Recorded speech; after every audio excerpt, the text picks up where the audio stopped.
দেখো কি সুন্দর আমি চিড়া ভাজছি। এবার এটাকে গুঁড়া করব, তারপরে গুড় দিয়ে মাখবো।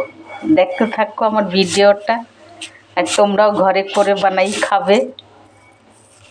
দেখাচ্ছি তোমাদের, দেখতে থাকো শেষ অবধি। দেখো এই মিক্সারে ঢেলে নিয়েছি, এবারে আমি গুঁড়া করে নেব। দেখো আমার গুঁড়ো হয়ে গেছে, এই যে দেখো। এবার আমি এতে ঢেলে নেব। কি সুন্দর হয়েছে গুঁড়াটা, দেখো। এই যে তোমরা চাইলে এতে নারকেল দিতে পারো, আমি শুধু গুড় দিয়ে মাখবো।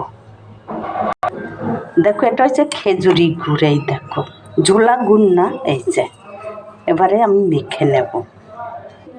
দেখো আমি এরম করে মেখে নিয়েছি, উপরে থেকে কয়টা কিশমিশ দিয়ে রাখলাম, সপ্তাহভর থাকবে। এই দেখো তোমরা একবার এরম মেখে খেয়ে দেখবে, এটা হয়েছে চিড়ার ছাতু বলে।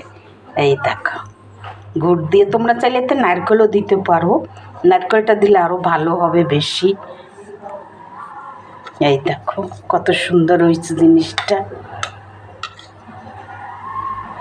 এবার বাটিতে করে খেতে থাকো, নারকেল থাকলে নারকেল একটু দাও।